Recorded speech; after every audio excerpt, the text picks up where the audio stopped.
Praise the lord. దేవునికి మహిమ కలుగునుగాక. ప్రియ TV శ్రోతలారా, మీ అందరికీ కూడా నా హృదయపూర్వక వందనాలు తెలియజేస్తున్నారు. బాగున్నారా? దేవుని మహాకృపను బట్టి మేము బాగున్నాం. ఈ కార్యక్రమము ఈ విధంగా ముందుకు వెళుతుందంటే మీ అందరి ప్రార్థన, మీ సహాయ సహకారాలు. దేవునికి మహిమ కలుగునుగాక. అయితే దేవుడు మరి అద్భుతంగా ఈ కార్యక్రమం ముందుకు నడిపిస్తున్నాడు. ఎందుకంటే అందరి ప్రార్థన బట్టి ఈరోజు కూడా ఒక చక్కని అంశంతో మీ ముందుకు వచ్చున్నాను.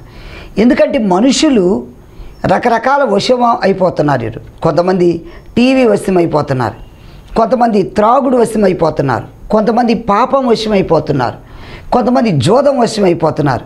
ఈరోజు నువ్వు ఎవరి వశంలో ఉన్నావు అనేది ప్రభు నీతో మాట్లాడబోతున్నాడు. దేవునికి మహిమ కలుగునుగాక. ప్రియ క్రైస్తవ జనాంగమా, ప్రియ దేవుని పిల్లలారా, అసలు మీరు ఎవరి వశంలో ఉన్నారు అనేది ఈరోజు మనం నేర్చుకోబోతున్నాం. దేవునికి మహిమ కలుగునుగాక. సంఖ్యాకాండంలో భక్తుడు ఇక్కడ ఏమంటున్నారు చూడండి. 8వ అధ్యాయము 16వ వచనంలో చదువుదాం. ఇశ్రాయేలీయులు వారు నా వశము చేయబడిన వారు తొలిచూలైన ప్రతివానికి. చాలు ఇక్కడ ప్రార్థన. పరిశుద్ధుడా నీకే స్తోత్రములు.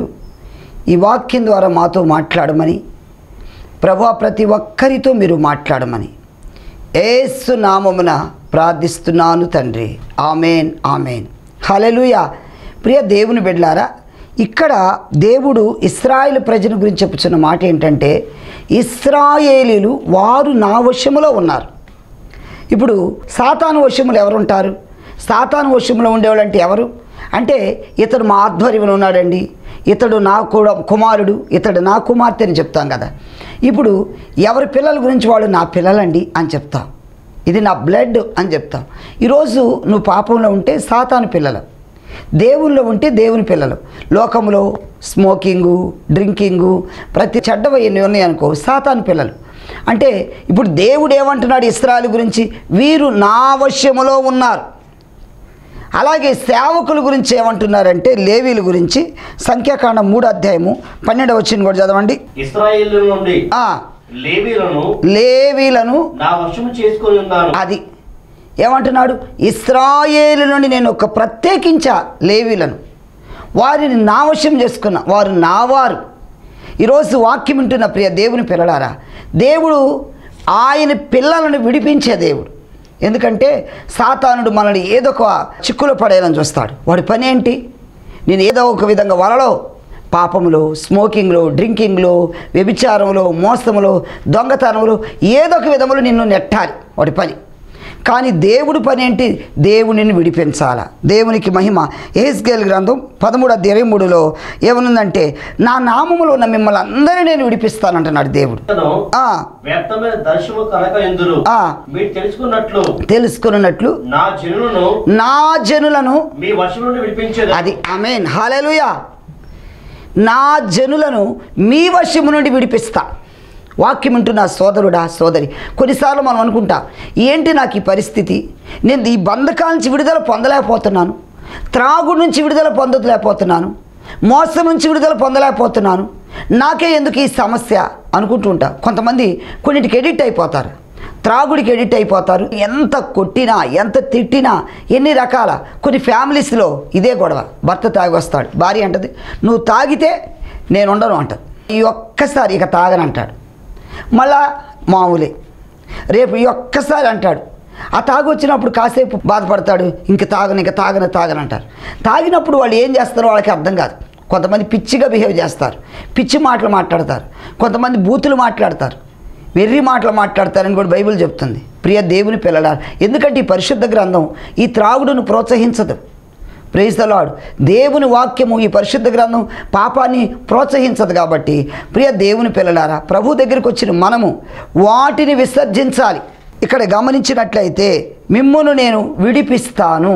దేవునికి మహిమ కలుగునుగాక. ఈరోజు ఆయన కుమారుడిగా, ఆయన ఆధీనములో, ఆయన వశములో ఉంటే నేను విడిపిస్తాడు. అది సమస్య, వ్యాధి, బలహీనత, అప్ప, ఇంకా రకరకాల నిన్ను ఎంటాడుతాయి.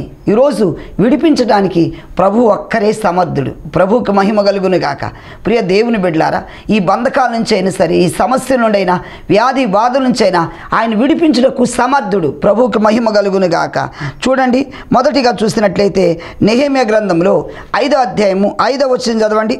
మా ప్రాణము మా సహోదర ప్రాణం వంటిది కాదా మా పిల్లలు వారి పిల్లలను పోలివారు కారా మా కుమారులు మా కుమార్తెలను దాసుల అవుటుగా అప్పగించవలసి వచ్చాను.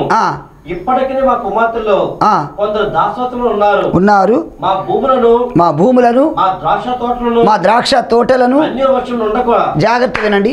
ఇక్కడ చూస్తున్నట్టయితే నెహెమ్యా దగ్గరకు వచ్చి వీళ్ళు ఎంతో బాధపడుతున్నారు ఇశ్రాయేలు ప్రజలు. అయ్యా, మేము చూస్తే ఇదిగో మేము యెహోవా యందు భక్తి కలిగిన వారము జీవిస్తూ ఉన్నాం.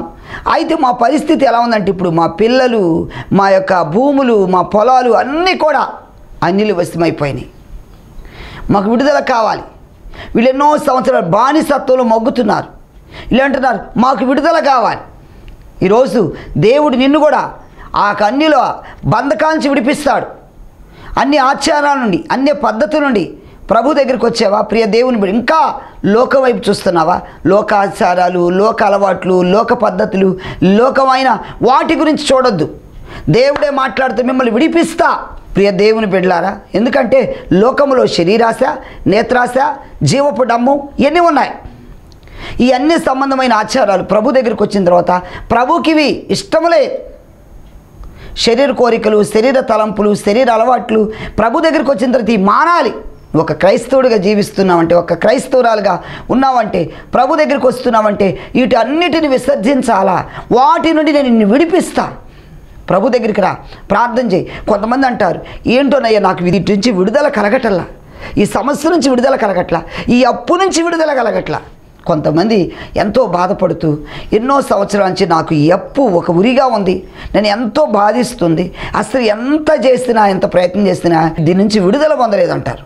అయితే ప్రభు నీతో మాట్లాడుతుంది ఏంటంటే, ఈ అన్ని ఆచారాల నుండి, అన్ని పద్ధతుల నుండి, అన్నిల వశము నుండి నేను నిన్ను విడిపిస్తా. Praise the lord. ఇశ్రాయేలు ప్రజలు వారి బంధకాల్లో పడినప్పుడు దేవుడు వారికి విడుదల ఇస్తున్నాడు. ఎందుకంటే షద్రక్, మేషక్, అబేద్నెగోలు కూడా ఆ బంగారు ప్రతిమకు నమస్కరించమని రాజు ఆజ్ఞ అయితే వారు ఒకటే చెప్పారు నెబుకద్నెజర్ రాజుతో, రాజా, మేము సేవించుచున్న దేవుడు మండుచున్న వేడిమి గల అగ్నిగుండము తప్పించి రక్షించుటకు సమర్థుడు. నీ వశమును పడకుండా మా దేవుడు మమ్మల్ని రక్షిస్తాడు. దానియేలు గ్రంథం 3:17 వారు ఏమని చెప్తున్నారంటే, ఇక్కడ మేము సేవించుచున్న దేవుడు మండుచున్న వేడిమి గల అగ్నిగుండము నుండి తప్పించి రక్షించుటకు సమర్థుడు. మేము సేవించుచున్న దేవుడు మండుచున్న అగ్నిగుండము నుండి తప్పించి రక్షించుటకు సమర్థుడు. మరియు నీ వశమున పడకుండా. ఆమేన్. ఏమంటున్నారు? ఈ అన్ని రాజైనా ఈయన వశము పడకుండా మమ్మల్ని రక్షిస్తాడు మా దేవుడు. అవును ప్రియ దేవుని బిడ్డలారా, లోకముల వాటి వైపు పడకుండా నిన్ను రక్షించడానికి మన దేవుడు సమర్థుడు. మరి ప్రభు దగ్గరికి వస్తున్నావా? అయ్యా, నేను ఇది మానుకోలేకపోతున్నాయ్యా, ఈ చెడు అలవాట్లు, ఈ అబద్ధాలు మానుకోలేకపోతున్నానయ్యా, ఈ దొంగతనం మానుకోలేకపోతున్నాను, ఈ మోసాన్ని మానుకోలేకపోతున్నాను అని అనుకుంటున్నావా? ప్రభు పాదాలు పట్టుకో, వాటి నుంచి నిన్ను విడిపిస్తాడు. దేవునికి మహిమ కలుగును గాక. నీవు ఆయన వశములో ఉన్నా గుర్తుపెట్టుకో. Praise the Lord. ఈరోజు ఒక క్రైస్తవ సోదరుడా, సోదరి, నువ్వు ఎవరి వశములో ఉన్నావు? నువ్వు దేవుని వశములో ఉన్నా. Praise the lord. ఆయన అన్నిల వశము నుండి నేను తప్పిస్తా, విడిపిస్తానంటున్నాడు. మొదటి పాయింట్. రెండవ పాయింట్లో ఏమంటున్నాడంటే, న్యాయాధిపతుల గ్రంథములు 10:11 బాధపడు వారి వశములో నుండి నేను విడిపిస్తా.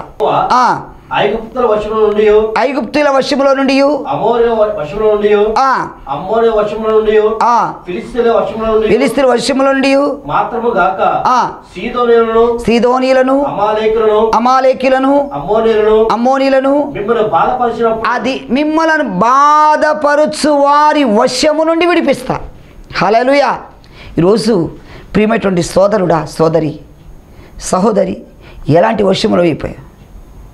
నేను ఇక తట్టుకోలేకపోతున్నానయ్యా, నాకు ఈ బంధకాలు ఏంటి, నాకు విడుదల కలగదా అంట. విడుదల ఇవ్వటానికి ఒక ఆయన ఉన్నాడు. Praise the lord. ఆయన నిజమైన క్రీస్తు. Praise the lord. హల్లెలూయా. నేను ఈ వశము నుండి తప్పించుకోలేకపోతున్నాను, నేను ఈ బాధ నుండి తప్పించుకోలేకపోతున్నాను. కొన్ని గృహాల్లో భర్త మంచోడే కానీ అత్త పోరు ఉంటుంది. కొన్ని గృహాల్లో భర్త అత్త మంచిగున్న మామగారు పోరు ఉంటుంది. కొన్ని గృహాల్లో మామ అత్త వీళ్ళు బాగా, ఈ కోడలు పోరు వీళ్ళు వేధించే వాళ్ళు ఉన్నారు. కొంతమంది వీళ్ళు ఉన్నారు. కొంతమంది ఎప్పుడు వాళ్ళ మీదే చెప్తున్నారు. కొన్ని గృహాల్లోకి వెళ్ళి వృద్ధాప్యంలో ఉన్న వాళ్ళని కూడా బాధించే వాళ్ళు ఉన్నారు. వృద్ధాప్యం వాళ్ళని సరిగ్గా చూడకుండా, వాళ్ళకి అన్నం పెట్టకుండా, ఈమె బయట నుండి వచ్చాను కాబట్టి భర్త ఉన్నప్పుడు ఒకలాగా, భర్త లేకపోయేలేకే ఆ ముసలి వాళ్ళని ముట్టికాయలు వేయటం, వాళ్ళని దూషించడం, ఇలా ఉంటే వాళ్ళు కూడా ఉన్నారు. ఎంతమంది టీవీలో చూస్తున్నప్పుడు చెబుతూ ఉంటారు, అయ్యా నా కోడలు నన్ను అస్సలు చూడదయ్యా, నాకు అన్నం పెట్టదయ్యా. కొంతమంది ఎలా ఉన్నారంటే ఆ ముసలి వాళ్ళు ఉంటే నేను ఉండను ఇంట్లో. ఇంకేం చెప్తాడు భర్త, అటు చెప్పలేక ఇటు చెప్పలేక, కొంతమంది ఆ మెతకదనం చెప్పలేక కాపురం బయట అందరిలో నలుగురిలో పరువు పోద్దని కొంతమంది బాధపడేవాళ్ళు ఉన్నారు. ఈరోజు దేవుడు మాట్లాడుతున్న మాటలు ఏంటంటే, బాధించబడు వారి యొక్క వశము నుండి నిన్ను విడిపిస్తా. ఎన్ని బాధల్లో నువ్వు ఉన్నావు ప్రియ సోదరుడా, సోదరి? ఏ ఏ విషయాలు బాధపడుతున్నావు? నీకు ఏ విషయంలో ఎందుకు నాకే ఈ బాధ? పిల్లలు లేరే, వివాహం అయ్యి కొన్ని సంవత్సరాలు అవుతుంది, సంతానం లేదని బాధపడుతున్నావా? ఒకవేళ ఎవరి పిల్లలు ఉన్నారు, మా పిల్లలకి ఇంకా పెళ్లి కావట్లేదని తల్లిదండ్రులు కూడా బాధపడేవాళ్ళు ఉన్నారు. చాలామంది నిరుద్యోగులుగా ఉన్నారు, ఉద్యోగాలు లేవని బాధపడేవాడు కొంతమంది. ఏ ఏ విషయాలు నువ్వు బాధించబడుతున్నావు? ప్రియమైనటువంటి క్రైస్తవ సోదరుడా, సోదరి, బాధింపబడు వారి నుండి నేను విడిపిస్తా అంటున్నాడు. యోసేపు పోతీఫరు భార్య చేత ఎంతో బాధించబడ్డాడు, ఆయనకు దేవుడు విడుదల ఇచ్చాడు. అందుకే ఆ మొదటి బిడ్డ పుట్టినప్పుడు నిజంగా అంటున్నాడు, నేను ఇవన్నీ మర్చిపోయేటట్టు, ఈ బాధలన్నిటి మర్చిపోయేటట్టు దేవుడు చేస్తాడు. ప్రియ దేవుని బిడ్డలారా, నీ జీవితంలో కూడా ఏం బాధలు అనుభవిస్తున్నావు? నేను భరించలేని బాధ, మోయలేని బాధ, ఎన్నో రకాల బాధలు నీకున్నాయా, వెంటాడుతున్నాయా? ఈరోజు నిజమైన క్రీస్తు నీ బాధ నుంచి విడిపించడానికి ఆయన సంసిద్ధంగా ఉన్నాడు. హల్లెలూయా, ప్రభువుకే మహిమ కలుగును గాక. వ్యాధి బాధ, మార్కు సువార్త 5:34లో ఇక్కడ రక్తస్రావంతో ఈ స్త్రీ ఎంతో బాధపడుతున్నప్పుడు ఎప్పుడైతే ప్రభు వస్త్రాన్ని ముట్టిందో ఆ బాధ నివారణ అయిపోయిందట. ఈ వాక్యం వింటుండగానే నీ బాధ నివారణ అవ్వును గాక. అది ఎలాంటి వ్యాధి అయినా, అది ఎలాంటి బలహీనత అయినా, అది ఎలాంటి సమస్య అయినా ఇప్పుడే ఆ బాధ నుండి ప్రభు నిన్ను విడిపించబోతున్నాడు. దేవునికి మహిమ కలుగును గాక. హల్లెలూయా. ఎన్ని బాధలు వచ్చినా, ఇబ్బందులైనా ప్రభు విడిపించడానికి సంసిద్ధుడు. ప్రభుకే మహిమ కలుగును గాక. ఇంకా చూసినట్లయితే ప్రియ దేవుని బిడ్డలారా, బాధించు వారి నుంచి నిన్ను విడిపిస్తానంటున్నాడు. మొదటిగా మనం చూసినట్లయితే అన్యుల వశము నుండి విడిపిస్తానన్నాడు. రెండవది, బాధించబడు వారి వశము నుండి కూడా నిన్ను విడిపిస్తా. ప్రభువుకే మహిమ కలుగును గాక. కొంతమందికి పన్ను బాధ ఉన్నోళ్ళు ఏమంటారు, అమ్మా ఈ బాధ పగోళ్ళకు కూడా రాకూడదు అంటారు. ఎందుకంటే ఆ బాధ తట్టుకోలేక. తలపోటు వచ్చిన వాళ్ళు అంటారు, ఈ బాధ ఎవరికి రాకూడదు అంటారు. కడుపు నొప్పి వచ్చిన వాళ్ళు అంటారు, ఈ బాధ ఎవరికి రాకూడదు అంటారు. అప్పులు ఉన్న వాళ్ళు అంటారు, అస్సలు ఇలాంటి దేవుడు పడకూడదండి అంటారు. అంటే ఏ బాధ అయినా బాధే. హల్లెలూయా. ఈరోజు సోదరుడని అనుభవించే వాళ్ళకి తెలిసిద్దండి అంటారు. అవునా? ఆ బాధ ఏంటో అనుభవిస్తున్నాం. ఒడ్డు నుండి ఎన్నైనా చెప్తారు, కానీ ఆ బాధ భరిస్తుంది మేము, అనుభవిస్తుంది మేము కాబట్టి మాకు తెలుసు అంటారు. కాబట్టి ప్రియ దేవుని బిడ్డలారా, మరి రెండవదిగా చూసినట్టయితే బాధించబడు వారి నుండి నిన్ను విడిపిస్తా అన్నాడు. మూడవ పాయింట్ చూసినట్లయితే నిన్ను ద్వేషించు వారి నుండి. Praise the lord. హల్లెలూయా. మరి కీర్తనకారుడు ఏమంటాడు? కీర్తన 18వ కీర్తన 17 వచ్చింది చదవండి. పగవారు నన్ను ద్వేషించువారు నాకంటే బలిష్ఠులై ఉండగా వారి వశము నుండి. అది ఎవరి వశము నుండి? ద్వేషించు వారి వశము నుండి, దూషించు వారి వశము నుండి. అలాంటి వశము నుండి దేవుడు కూడా నన్ను విడిపించాడు. Praise the lord. హల్లెలూయా. దావీదు భక్తుడు ఏమంటున్నాడంటే, ఈ బలత్కారులు, బలవంతులు, దూషించేవారు, నాకంటే బలంగా ఉన్నవాడు, వీళ్ళందరి చేతుల నుంచి నన్ను విడిపిస్తున్నాడు. అవును ప్రియమైనటువంటి క్రైస్తవ బిడ్డలారా, నువ్వు బలహీనుడు కావచ్చు, సోదరి నువ్వు బలహీనరాలు కావచ్చు. అయితే వారు నాకంటే ఎక్కువ మంది ఉన్నారు, వాళ్ళ బలగం ఎక్కువ అనుకుంటున్నాం మేము. బలవంతుడైన యేసయ్య నీ పక్షాన ఉన్నాడు. Praise the Lord. నిన్ను ఆదరించే దేవుడు నీ పక్షాన ఉన్నాడు. వానికంటే అధికుడు నీతో ఉన్నాడు. దేవునికి మహిమ కలుగును గాక. ఏమనుకున్నారు ప్రియ దేవుని పిల్లలారా? ఒకవేళ వాళ్ళు బలవంతులాగా నీకు కనబడవచ్చు, వారికంటే అధికుడు దేవుడు. ఫిలిష్తీయుడైన గొల్లియాతు ఏమంటున్నాడు? నన్ను మించిన వాళ్ళు లేరు. సవాలు ఇస్తున్నాడు, రండి ఎవరైనా ఛాలెంజ్, నన్ను మీద విజయం పొందుతారా, నన్ను ఓడిస్తారా, రండి ఇశ్రాయేలుతో సవాలు ఇస్తున్నాడు. కానీ అందరూ భయపడిపోతున్నారు. అందరూ భయపడిపోయి ఎవరికి వారే ఆ ముందుకు రాలేకపోతున్న సమయంలో బాలుడిగా ఉన్నాడు. అప్పుడే దావీదు నునుగు మీసాల వయసులో ఉన్నాడు. అలాంటి దావీదు ఆ గొల్యాతు నేను జయిస్తా అని చెప్పడానికి కారణం ఏంటి? నాలో ఉన్నవాడు గొప్పవాడు. ప్రైజ్ ది లార్డ్, హల్లెలూయా. నాలో ఉన్న గొప్పవాడు అని చెప్పగలుగుతున్నాడు. ఈరోజు నీలో ఉన్న దేవుడు గొప్పవాడని గుర్తుపెట్టుకో. క్రైస్తవ సోదరి సోదరుడా, నీలో ఉన్నవాడు లోకములో ఉన్నవాడి కంటే గొప్పవాడు. నీలో ఉన్నవాడు శక్తిమంతుడు. నీలో ఉన్నవాడు ఆశ్చర్యకార్యాలు చేసే దేవుడు. ప్రైజ్ ది లార్డ్, హల్లెలూయా.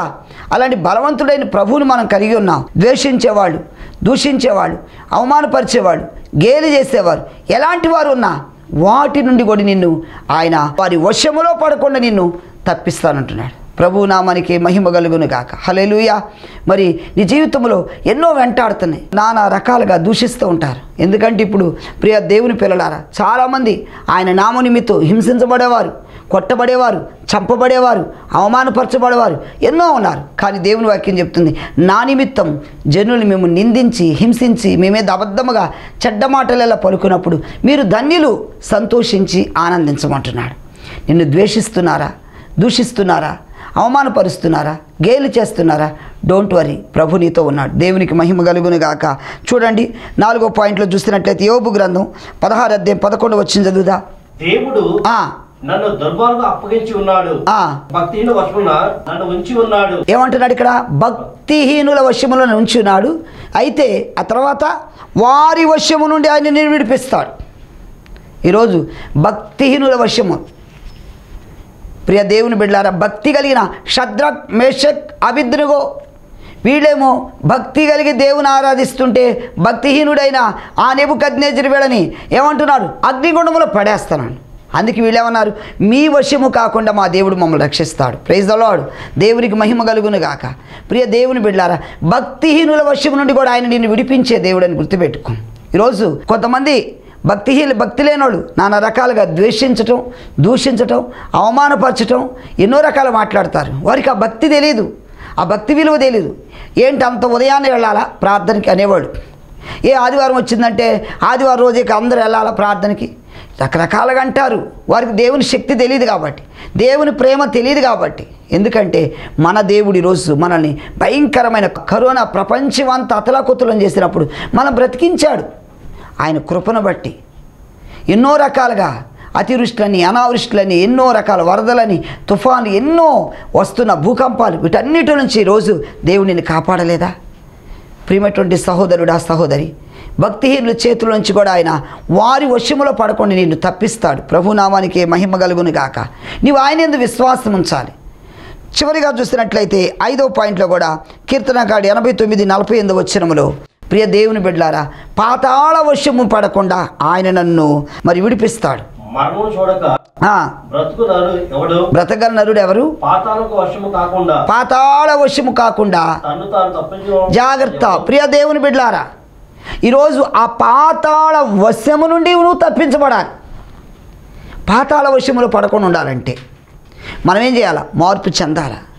ఈ భూమి మీద ఉన్నప్పుడే ప్రభుని తెలుసుకోవాలి. ఆ పాతాళం, అక్కడ అగ్ని ఆరదు, పురుగు చావదని. ఆ పాతాళంలోకి వెళ్ళంటే ఆ నరకంలోకి వెళ్ళాలి. అక్కడ భయంకరమైన అగ్ని.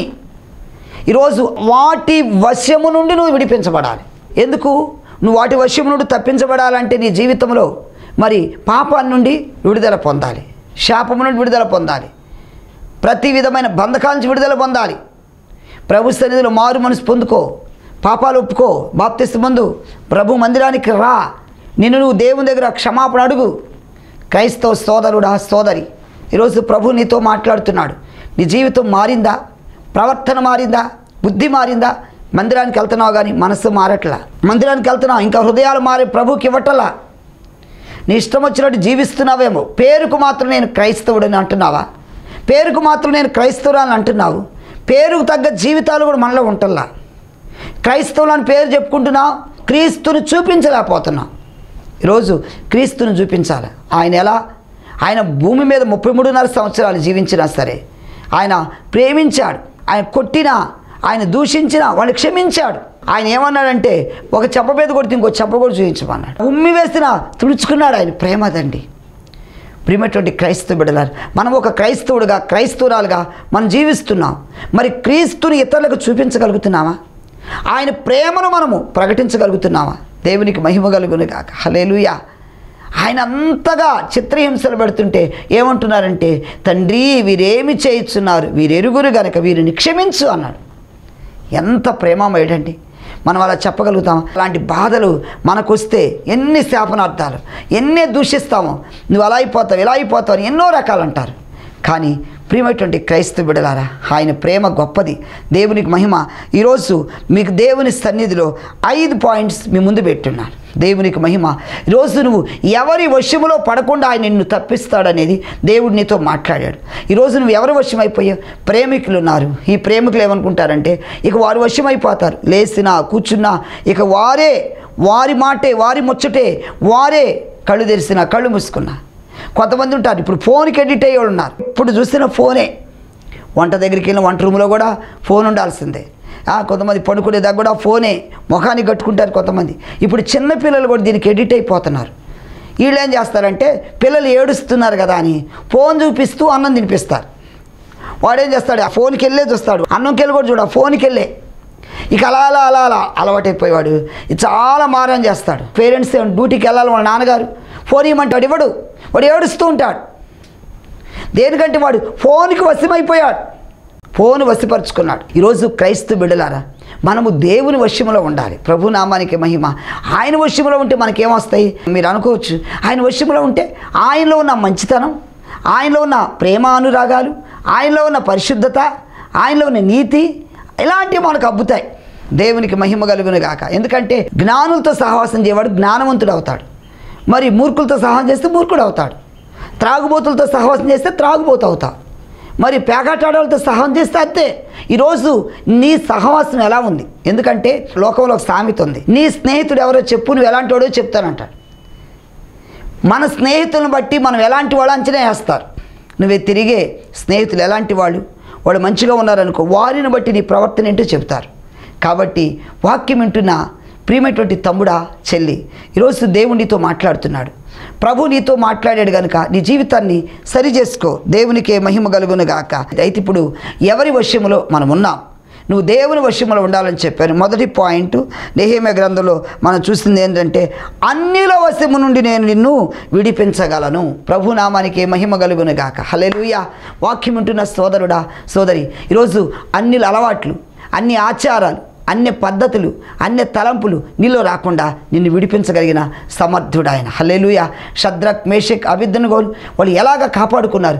పరిశుద్ధతను కాపాడుకున్నారు, భక్తిని కాపాడుకున్నారు, దేవుని అందరి విశ్వాసాన్ని కాపాడుకున్నారు. ఈ విధంగా కాపాడుకుని అన్యుల వశము నుండి మా దేవుడు మమ్మల్ని విడిపిస్తాడు. ఆ రాజుగారు ప్రకటించారు, ఎవరైనా సరే ఈ బంగారు ప్రతిమకు నమస్కారం చేయకపోతే అగ్నిగుండంలో పడేస్తామంటే అందరూ భయపడిపోయి ఎక్కడికి వాళ్ళు అందరూ వచ్చేసి ఆ ప్రతిమకు నమస్కారం చేస్తూ ఇక నీవే దేవుడు అంటుంటే, కానీ షద్రక్, మేషక్, అబేద్నెగోలు వాళ్ళు ఆరాధిస్తున్న దేవుని విశ్వాసం ఉంచారు కాబట్టి రాజుగారితో అంటున్నారు, రాజా నీ వశములో పడకుండా మా దేవుడు మమ్మల్ని రక్షిస్తాడు, మా దేవుడు మమ్మల్ని రక్షించడానికి సమర్థుడు. Praise the Lord. రెండవదిగా చూసినట్లయితే ఏమంటున్నాడంటే, బాధించు వారి వశములో నుండి నిన్ను విడిపిస్తానంటున్నాడు. ఈరోజు ఎవరి వాళ్ళను బాధించబడుతున్నావు? కొంతమంది యవనస్తులు పిల్లలు ఇంట్లో తల్లిదండ్రులు బాధిస్తూ ఉంటారు, డబ్బులు ఇస్తావా లేదా అని. కొంతమంది త్రాగొచ్చి భార్యని హింసింపబడుతూ బాధించేవాళ్ళు ఉన్నారు, నాకు త్రాగటానికి డబ్బులు ఇస్తావా లేదా. పుస్తులు కూడా తీసుకుని వెళ్ళిపోయేవాళ్ళు ఉన్నారు, ఇంట్లో ఎక్కడ డబ్బులు పెట్టి కనపడకుండా అవి కూడా లాక్కొని వెళ్ళిపోయేవాళ్ళు ఉన్నారు. అలాగ బాధించబడుతున్నారు కొంతమంది. ఈరోజు నీవు కూడా ఏ విషయాలు బాధించబడుతున్నావు? సహోదరి, తల్లి, ప్రభు నీతో మాట్లాడుతున్నాడు. వారి యొక్క బాధించబడి వారి వశం నుండి దేవుడిని తప్పించడానికి ఆయన సమర్థుడు. Praise the Lord. మూడవది, నిన్ను ద్వేషించు వారిగా ఉన్నారు, వారి వశములో పడకుండా కూడా దేవుడు నిన్ను తప్పించుతున్నాడు. ప్రభు నామానికి మహిమ. నిన్ను ద్వేషించేవాళ్ళు, దూషించేవాళ్ళు, అవమానపరిచేవాళ్ళు ఎన్నో రకాలుగా, నీ బంధువులు కూడా, అమ్మో నువ్వు ఈ ప్రార్థనకి వెళ్తున్నావు కూడా నిన్ను దూషించేవాళ్ళు ఎంతోమంది ఉంటారు. వారి వశము నుండి నిన్ను విడిపిస్తానంటున్నాడు. నాలుగవది, భక్తిహీనుల వశము నుంచి పడకుండా నిన్ను విడిపిస్తానంటున్నాడు. ఐదవదిగా చూస్తున్నట్లయితే, పాతాళ వశములో పడకుండా నిన్ను విడిపిస్తా. Praise the lord. ఈరోజు నువ్వు ఎవరి వశములో ఉన్నా? మరి యేసయ్య వశంలోకి వస్తావా? ఆయన వశంలోకి వచ్చావనుకో, అంటే ఆయన సన్నిధిలో సంతోషం ఉన్నది, ఆయన దగ్గరకు వస్తే నీకు ఆనందం ఉన్నది, ప్రైజ్ ద లార్డ్. దేవునికి మహిమ కలుగును గాక. యేసయ్య వశములో నువ్వు ఉంటే ఈరోజు నీకు గొప్ప జయం ఉన్నది. ప్రభునామానికే మహిమ. మరి ప్రార్థన చేద్దాం. ఇక ఆలస్యం ఎందుకు, ఈ ప్రార్థనలు ఏకీభవించండి. ప్రియమైనటువంటి సహోదరుడా సహోదరి, ఈ యొక్క మరి వర్తమానం మీకు ఆశీర్వాదకరంగా ఉంటే తప్పకుండా నాతో ఏకీభవించండి. ఈ ప్రార్థనలు గొప్ప విడుదల పొందుకోబోతున్నావు. నీకు ఎలాంటి బలహీనత ఉన్నా, సమస్య ఉన్నా, విశ్వాసంతో ఆ బలహీనత మీద చేయబెట్టుకో. ప్రార్థన చేస్తుంటే దేవుని ప్రభావం నిన్ను తాకబోతుంది. విశ్వాసంతో ఉంటే ఏ కార్యాన్ని దేవుడు చేస్తాడు. ప్రార్థన చేద్దాం. పరిశుద్ధుడా నీకే స్తోత్రములు దేవా. ఇదిగో విత్తబడిన వర్తమానం ప్రతి హృదయంలో ఫలింపు దయచేయండి అయ్యా. ఎవరి వశములో నువ్వు ఉండవని దేవా ఈరోజు మాట్లాడావు. ఇశ్రాయేలును వారు నా వశంలో ఉన్నారన్నా, లేవీయులు నా వారై ఉన్నారు, వారు నా వశంలో ఉన్నారన్నా. అవును ప్రభా, మేము నీ బిడ్డలం, నీ వశంలో మమ్మల్ని వశపరచుకోమని సహాయం చేయమని వాక్యం విన్న ప్రతి బిడ్డను దీవించి నీ మేలుతో తృప్తిపరచండి. యేసు నామమున ప్రార్థిస్తున్నాం తండ్రి. ఆమేన్, ఆమేన్, ఆమేన్. హల్లెలూయా. ప్రియ దేవుని పిల్లలారా, మరి ఇంతవరకు వర్తమానం విన్నా. ఈ వాక్యము నీకు నీ కుటుంబానికి ఆశీర్వాదకరంగా ఉందని నమ్ముచున్నాను. ఇక ఆలస్యం ఎందుకు, మీ సంతోషాన్ని మాకు తెలియపరచగలరు. నా అడ్రస్ పాస్టర్ చందోలు మోషే, మన్నా ప్రార్థనా మందిరం, లంబాడిపేట, రాముల వీధి, విజయవాడ. నా ఫోన్ నెంబర్ 9703467777. ప్రియ దేవుని పిల్లలారా, ఈ కార్యక్రమం మీకు మీ కుటుంబాలకు ఆశీర్వాదకరంగా ఉందని నేను నమ్ముచున్నాను. ఇక ఆలస్యం ఎందుకు, తప్పకుండా మీరు ఈ స్క్రీన్ మీద ఉన్న నెంబర్కి ఫోన్ చేయండి. మీ ప్రార్థన అవసరతలు ఎనీ టైం ఎప్పుడైనా మాకు చేయొచ్చండి. ప్రార్థించడానికి నేను నా ప్రార్థనా బృందం సిద్ధంగా ఉన్నాం. ప్రియ దేవుని బిడ్డలారా, అంత మాత్రమే కాదు, ఈ కార్యక్రమం ఎంతో భారభరితంగా మేము ముందుకు సాగిస్తున్నాం. అయితే మీ అందరి ప్రోత్సాహంతోనే ఈ కార్యక్రమం ముందుకు వెళుతుంది. ఎవరైనా మీకు మీ వంతుగా మేము కూడా ఈ యొక్క కార్యక్రమానికి సహాయ సహకారం అందించాలనుకుంటే ఈ స్క్రీన్ మీద ఉన్న నెంబర్కి ఫోన్పే, గూగుల్ పే 2 ఉన్నాయి. మీరు చేయాలంటే చేయొచ్చు. ప్రభువుకు మహిమ కలుగును గాక. తప్పకుండా మీరు సహకరించగలరు. ఇంకా మరిన్ని మా వర్తమానాలు వినాలనుకుంటే మా యూట్యూబ్ ఛానల్ ఉంది, చందోలు మోషే అని మీరు ఇక్కడ టైప్ చేస్తే మా వర్తమానాలన్నీ వస్తాయండి. తప్పకుండా సబ్స్క్రైబ్ చేయండి. సబ్స్క్రైబ్ చేయడం మర్చిపోవద్దు. సబ్స్క్రైబ్ చేయండి, లైక్ చేయండి, మీ ఫ్రెండ్స్ అందరికీ కూడా షేర్ చేయండి. దేవునికి మహిమ కలుగును గాక. ప్రియ దేవుని బిడ్డలారా, మీరు మేము మనందరం కలిసి ఆ పరలోక రాజ్యాన్ని కడదాం. ప్రభు నామానికి మహిమ కలుగును గాక. ఎందుకంటే ప్రభు రాక బహు సమీపంలో ఉంది. చాలా గుర్తులు జరుగుతున్నాయి. చాలా భయంకరమైన దృశ్యాలు చూస్తున్నాం. ఎన్నో బాధాకరమైనవి వినగలుగుతున్నాం. చూడండి, అహ్మదాబాద్లో ఎవరు ఊహించని పరిణామం. అందరూ ఎంతో సంతోషంగా వారి వారి బంధువులు కలుసుకోవాలని, ఆ ప్రాంతంలో సెటిల్ అవ్వాలని, ఆ లండన్ వెళ్ళి ఎంతో ఆనందించాలని చూశారు. కానీ ఒక క్షణంలో ఏమైందో, ఒక 5 నిమిషాల వ్యవధిలోనే ఎంత ఘోరం జరిగిపోయిందో, జరగరానిది జరిగిపోయింది. ఆ వార్త వింటేనే హృదయం తరుక్కుపోతుంది, చాలా వేదన అవుతుంది. ఏంటి ఇలా ఎందుకు జరిగిందని. కాబట్టి మరణం అనేది ప్రియ సోదరుడా సోదరి ఎలా వస్తుందో తెలియదు. కాబట్టి ఇప్పుడు సిద్ధపడు, ప్రభుని తెలుసుకో. ఈరోజు ప్రభు వచ్చినా నేను ప్రభుతో ఉంటాను అన్న విశ్వాసం నీకు ఉండాలి. అలా ఉండాలంటే మారు మనసు పొందు, పాపాలు ఒప్పుకో, మంచిగా జీవించు. ఈ భూమి మీద ఉన్నప్పుడే నలుగురితో మంచిగా ప్రవర్తించు, మరి తోటి సహోదరులతో మంచిగా జీవించు. దేవుడు నిన్ను ఆశీర్వదిస్తాడు. God bless you. దేవుడు మిమ్మల్ని మీ కుటుంబాన్ని ఆశీర్వదించును గాక. Thank you. అందరికీ నా వందనాలు.